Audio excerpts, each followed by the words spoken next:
So how long does it actually take to start seeing abs during midlife or after 40? If you've been doing crunches till the cows come home, or you've been starving yourself of carbs like it's a punishment, then this video is for you, because I'm going to share with you today exactly how long it takes for you to start seeing abs for real. And yes, I'm going to be real, because those fads you see on Instagram like magic pills or detox teas or 7-day abs isn't going to cut it. Today, we're going to actually calculate exactly how long it's going to take you to start seeing abs. Hey there, FitWise fam. Welcome to my channel. I'm Ruth, and I help women just like you in midlife get lean, strong, and regain their confidence. Why me? I started a gym back in 2008, and since then I've coached thousands of midlife women get lean and strong. I know what works, I know what doesn't work, so we can cut to the chase and get it done. First off, let's get something straight. You already have abs. If you didn't have abs, you wouldn't be able to stand up straight.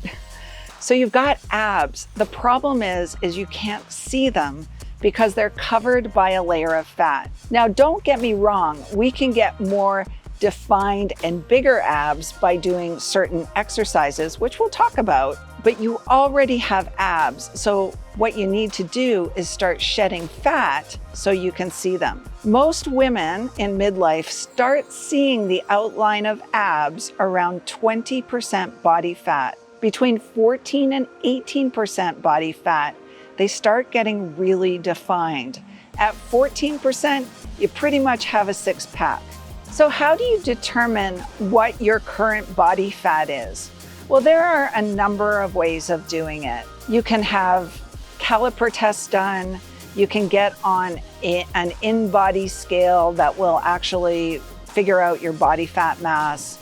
You can have a DEXA scan. There's 100 ways to determine your lean body mass and your percentage of body fat. But one of the easiest ways, that's kind of a rule of thumb, but it actually works pretty good, is to look at this picture and take a look at where you are in the picture. What does your body currently look like? And then look at the body fat percentage, and that's a really pretty close estimate of where you're currently at. Use that body fat percentage to calculate your own personal timeline. Now, your genetics will play a role in this, but they are not your defining story. You can have abs at any age and start from anywhere. Now, let's start with defining your own personal belly fat timeline. Now, don't worry about writing everything down, because there's a link in the description below with a free resource to help you calculate your own timeline. Now, here's how you calculate your visible abs timeline. It's pretty simple. So I made some notes here so I get my numbers right for you. Let's say you weigh 160 pounds and you want to just start seeing those first signs of abs. So you're looking at a 20% body fat percentage goal. And let's say your body fat percentage currently is 28%. 28% body fat on a 160-pound woman is 44.8 pounds of fat. How do you calculate that? You take 160 times the 28%, and that gives you your percentage of body fat in pounds. Now, if we want to get down to that 20% goal, we're going to actually take the 160 minus the 44.8, and that's going to give you your current lean body mass.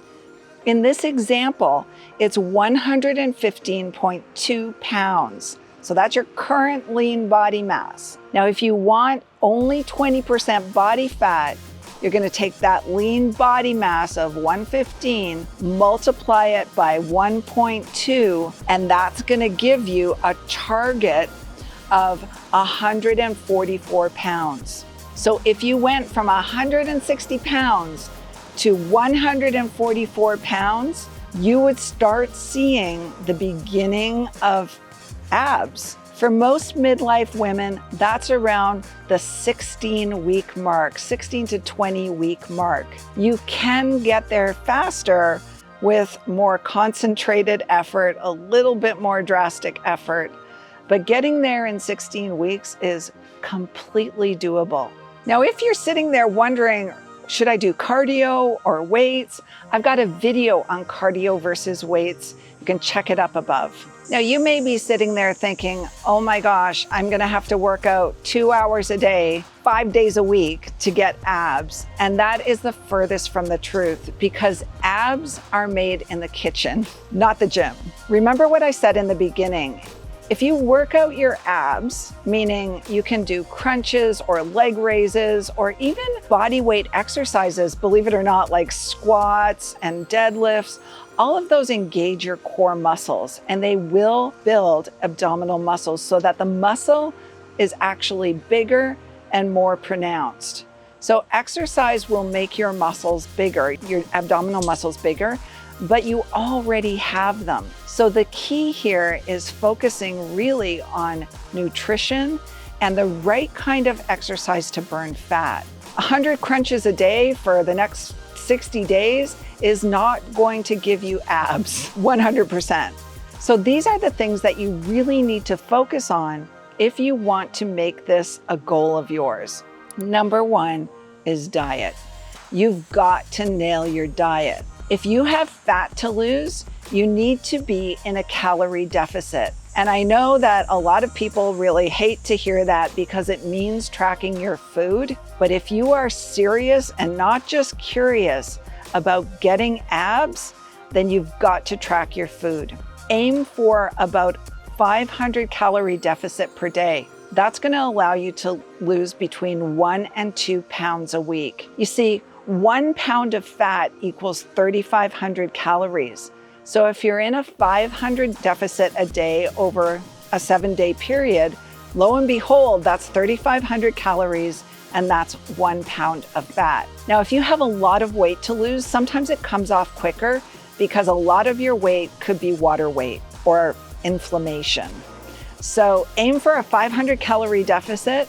And I've got a video in my series here that talks about calorie deficits. Number two, in addition to this calorie deficit, you've got to aim for at least 1 gram of protein per 1 pound of body weight.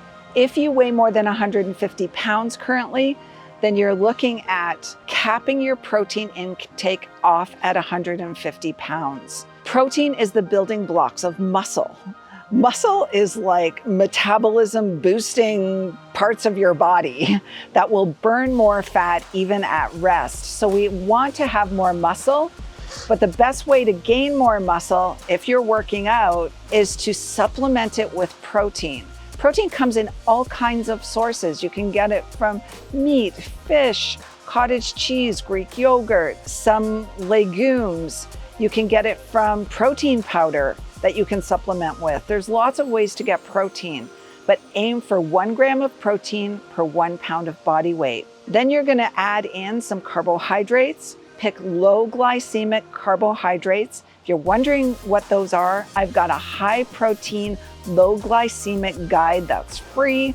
It's got a 7-day meal plan. I'll drop it in the comments for you below, so you have a framework to work from for your first 7 days. Now, going along with protein is strength training. We want to build muscle during this period. And again, I'm not talking about doing crunches. I'm talking about building muscle. Muscle will increase your metabolism, meaning you're going to burn more calories at rest, and you're going to get to your 500 calorie deficit even quicker, if not exceed it, with more muscle. So strength train. Do it 3 times a week at least. You can split it up, like one day you do upper body, the next day you do lower body, and then you do a day of full body. If you can do it more than 3 times a week, then absolutely strength train more.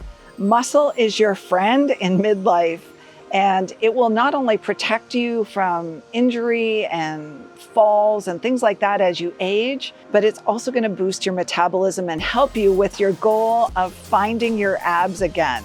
Next is walk daily. Aim for 8,000 to 10,000 steps a day. If you have really not done a lot of walking, then start slow, right? Start with a lower number. We don't want you to get injured, but aim for 8,000 to 10,000 steps. If you really want to bump it up and get some resistance strength training in your walk, wear a weighted vest. It will add that extra to your walk and you'll get even more out of it. And the next but hardest tip is make a commitment to yourself that you're actually going to do this time. Stay consistent. Find an accountability buddy. Find a friend who wants to find her abs, or reach out to someone for some accountability if consistency is going to be a problem. You see, good things happen in the boring. When you have a system around your day, a system for your life to accomplish a task, to get your abs, then you'll actually be able to get there. So keep it boring, do the work, stay consistent every day, and in no time, you're gonna be seeing abs and you are gonna feel freaking awesome about it. Now coming up, I'm gonna give you my bonus hack, but before I do that, I wanna ask you a question. What's your goal? Do you just wanna start seeing some definition? Or do you wanna see those first 2 sets of abs? Or do you want a full-on 6-pack? I'm curious. Drop it in the comments. I'd love to hear from you. Now here's my bonus tip for you. Remember I said that abs are made in the kitchen?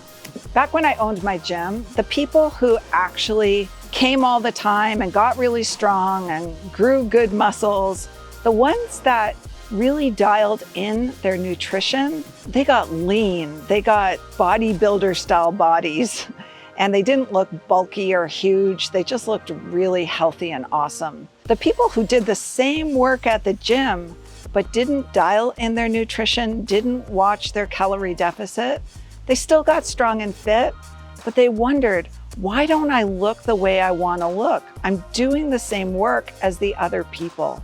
And it all came down to nutrition. So here's a couple of tips for you to help you make sure that you can stay on track with this. Number 1, clean out your cupboards. If the junk isn't there, you're not going to eat it. If you're craving ice cream at night and it's not in your house, it's less likely you're going to get in your car and go to the store and buy it. So clean out your cupboards. If you have a family or if you have a partner like I do who has a massive sweet tooth, then put their sweets in a separate cupboard and have it off limits to you.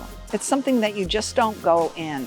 And let them know that what you're trying to accomplish and why it's important to you. They'll have more respect for what you're trying to do, and they'll be less likely to tempt you with the goodies. I remember a couple weeks ago, I started this really intense sort of focus on getting all of my abs back because there's still a couple that are missing. And my partner came into the room with this nice dish of tiramisu. And I was like, please stop. I love tiramisu, but it's not good for me right now. So he took it away and he understood and he kind of laughed and said I look beautiful like I already am, but he understands that this is important to me. So let your partners, let your family know what you're trying to do and why it's important for you to do it, and ask them to support your efforts and not tempt you. And if you want more tips about losing belly fat and getting abs in midlife, then check out this playlist. It's got a ton of really good content that will help you get to your goals. So see you next time, FitWise fam. Have a beautiful day.